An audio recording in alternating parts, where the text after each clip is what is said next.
As-tu déjà jeté un œil sous le capot d'une voiture en te demandant pourquoi tout ça semble si inutilement compliqué? Certains moteurs ne sont pas de simples machines, ce sont de véritables cauchemars techniques. Des conceptions où même les ingénieurs ont probablement eu un bref doute quant à savoir si c'était vraiment une bonne idée.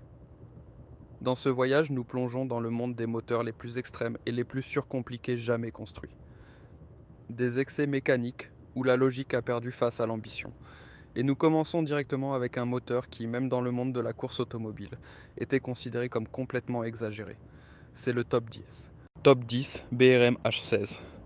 Le BRM H16 est l'exemple parfait de ce qui arrive lorsque les ingénieurs ignorent toutes les limites. Au lieu d'un moteur 8 cylindres normal, ils ont opté pour 16 cylindres dans une configuration dite en H. En gros, il s'agissait de deux 8 cylindres à plat, superposés et connectés par des engrenages. Cette seule construction rendait le moteur extrêmement lourd, et compliqué. À l'intérieur, deux vilebrequins, 8 arbres à cames et d'innombrables engrenages fonctionnaient simultanément. Rien que le démarrage du moteur était un défi. Le préchauffage prenait une demi-heure. La fiabilité était catastrophique. Les courses se terminaient souvent après quelques minutes parce que quelque chose lâchait à nouveau. Les mécaniciens avaient besoin de connaissances spécialisées juste pour effectuer des réglages de base. Le comportement routier souffrait massivement du poids. L'équilibre était difficilement contrôlable. Bien que le moteur ait un son impressionnant et promette théoriquement beaucoup de puissance, il est devenu le symbole de la surestimation technique. Jackie Stewart lui-même l'a qualifié de l'un des pires moteurs qu'il ait jamais expérimenté. Était-ce encore de l'innovation ou déjà de la folie? Top 9. Moteur rotatif. Le moteur rotatif. Wankel semble presque inoffensif à première vue, mais son fonctionnement interne est l'un des concepts les plus compliqués jamais intégrés à un véhicule de série. Au lieu de piston, de soupape et de bielle, un rotor triangulaire tourne dans une chambre de forme spéciale, en tournant et en orbitant simultanément. Ce seul mouvement contredit toute logique moteur classique. Pendant le fonctionnement, des chambres de combustion en constante évolution sont créées et doivent être scellées avec précision. C'est exactement là que réside le problème. Les barres d'étanchéité glissantes à grande vitesse le long des parois du carter et sont soumises à d'énormes contraintes thermiques. La moindre déviation entraîne une perte de puissance ou des dommages au moteur. L'allumage et la lubrification sont également d'une complexité inhabituelle. L'huile délibérément injectée dans la chambre de combustion pour protéger les pièces mobiles. Les démarrages à froid sont considérés comme critiques. La consommation est élevée et les valeurs d'émission sont difficiles à contrôler. Néanmoins, ce moteur fascine par son fonctionnement silencieux et sa capacité à monter en régime. Ce chemin technique particulier était-il une vision audacieuse ou une idée que le quotidien n'a jamais vraiment pu accepter? Top 8. V16 transversal. Ce moteur est né de l'idée que même les concepts extrêmes n'étaient pas encore assez extrêmes. Un V16 avec une orientation latérale, monté transversalement dans le véhicule, alors que les moteurs en V normaux causent déjà d'énormes problèmes d'espace. Ici, deux gros 8 cylindres Tostoat ont été fusionnés en une seule unité, connectés par un vilebrequin commun. Il en résultait une largeur presque absurde du moteur. Le simple fait de l'installer dans le véhicule posait des problèmes insolubles aux ingénieurs. Le refroidissement, le système d'échappement et l'alimentation en carburant devaient être acheminés sur plusieurs niveaux, souvent de manière croisée dans le compartiment moteur. Les travaux d'entretien devenaient un cauchemar, car même les composants simples étaient difficilement accessibles. À cela s'ajoutait une commande de soupape, extrêmement complexe avec de nombreux arbres à cames et une chaîne de distribution qui ressemblait plus à un mouvement d'horlogerie qu'à un moteur de voiture. Le dégagement de chaleur était énorme et la fiabilité en était d'autant plus fragile. Malgré des performances impressionnantes, ce moteur était resté un symbole du bris technique. Était-il vraiment nécessaire de loger 16 cylindres de cette manière, ou s'agissait-il simplement de prouver que c'était possible? Top 7 moteurs dans le CNS, avec 4 turbocompresseurs. Ce moteur était le résultat d'une seule pensée. Les coûts, le poids et l'effort n'ont aucune importance. 4 bancs de cylindres étroits ont été assemblés en forme de bourre, soit un total de 16 cylindres, complétés par 4 turbocompresseurs. L'architecture de base est déjà extrêmement complexe, mais ce n'est que le début. Le refroidissement a nécessité une multitude de radiateurs, car la chaleur est devenue un problème omniprésent ici. L'air, l'eau, l'huile et l'air de suralimentation devaient être contrôlés simultanément, sinon l'agrégat se serait autodétruit. La gestion moteur fonctionnait avec une puissance de calcul équivalente à celle des anciens superordinateurs. Chaque cylindre, chaque turbocompresseur, chaque régime devait être coordonné avec précision. La consommation d'air était également absurde. À pleine puissance, plus d'air était aspiré en une fraction de seconde qu'une pièce normale ne peut en contenir. Malgré cette complexité, le moteur fonctionnait de manière étonnamment fiable, ce qui le rend presque encore plus incroyable. Mais la question se pose, est-ce encore de l'ingénierie ou déjà un monument technique de la démesure? Top 6. Moteur W12. Le moteur W12 et 7E8 est né de la tentative de loger le plus grand nombre possible de cylindres dans un espace très restreint. Techniquement, il est basé sur deux unités, 6 cylindres étroites, assemblées selon un angle inhabituel. Cette construction montre déjà à quel point on s'est éloigné des principes classiques des moteurs. À l'intérieur, il règne un enchevêtrement dense de chaînes de distribution, de tendeurs et de distribution variable des soupapes. Tout doit fonctionner en parfaite synchronisation, car les moindres écarts entraînent des dommages massifs. L'admission ressemble à un labyrinthe complexe. Le refroidissement nécessite tout un réseau de tuyaux, de pompes et de capteurs. Même les tâches de routine comme le remplacement d'une bougie nécessitent des travaux de démontage importants. Sur la route, le moteur impressionne par son fonctionnement exceptionnellement doux et sa puissance linéaire. Mais cette élégance a un prix. Les réparations sont coûteuses, les diagnostics compliqués et l'espace dans le compartiment moteur est presque entièrement rempli. Ce moteur était-il un génial tour de passe-passe ou la preuve que la complexité ne fait souvent que créer de nouveaux problèmes? Top 5. 16. Cylindre de l'avant-guerre. Ce moteur Simpson est né à une époque où la retenue n'avait pas sa place. 16 cylindres étaient considérés comme le summum du statut social, mais la réalisation technique était tout sauf raisonnable. La longueur du moteur à elle seule exigeait des carrosseries extrêmes, tandis que le poids et la quantité de matériaux dépassaient toutes les proportions.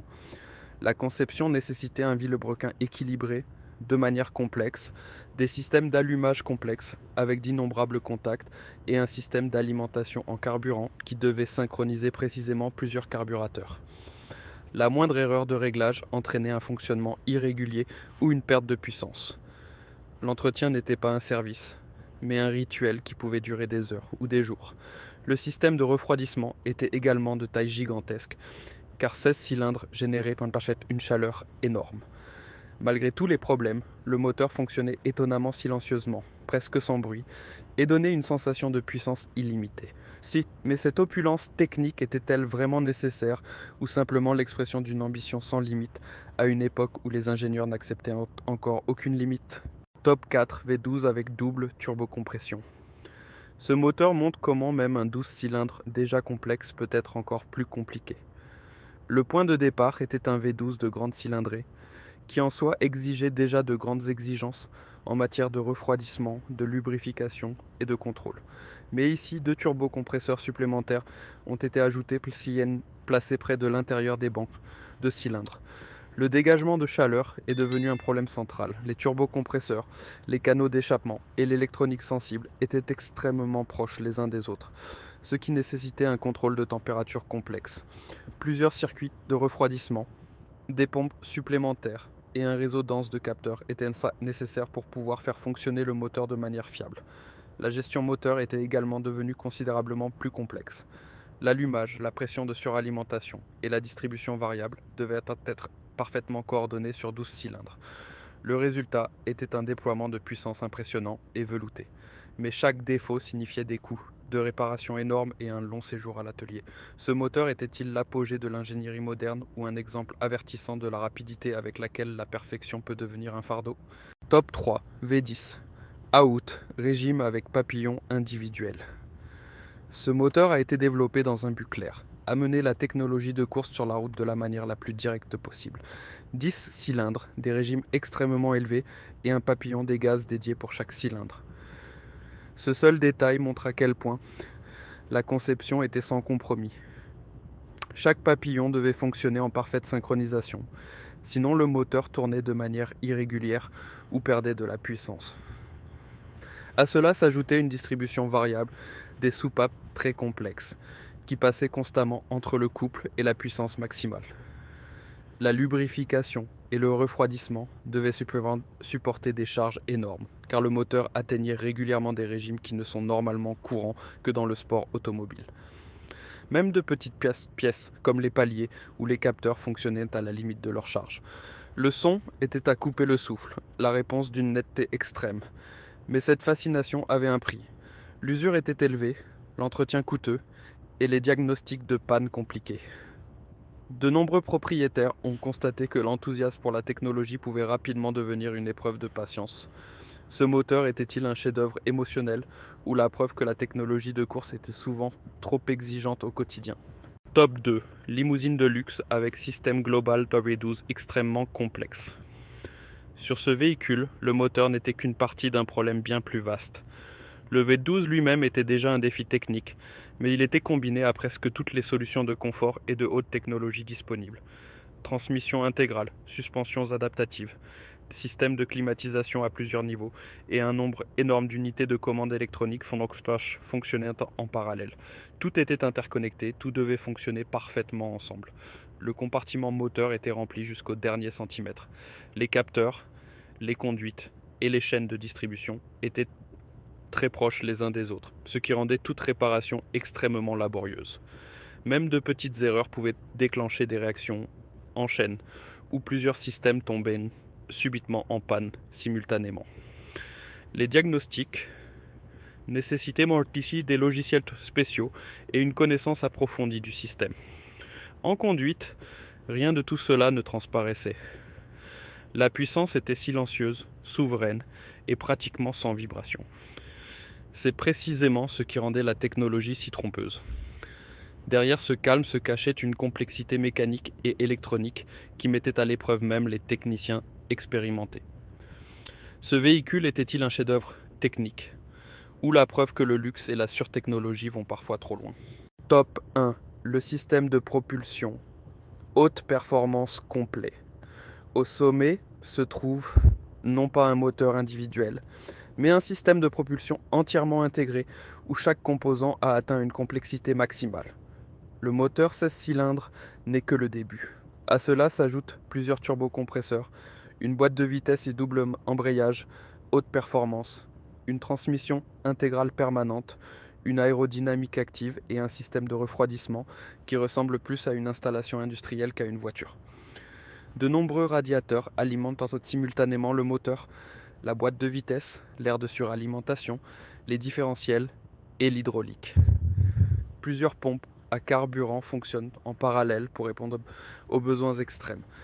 L'électronique surveille des milliers de paramètres en temps réel, car les moindres écarts pourraient avoir des conséquences catastrophiques. Même les pneus, les jantes et les freins sont spécialement adaptés à ce système. À pleine puissance, le niveau du réservoir diminue, visiblement. La chaleur est dissipée en quantité gigantesque et chaque composant fonctionne à la limite physique.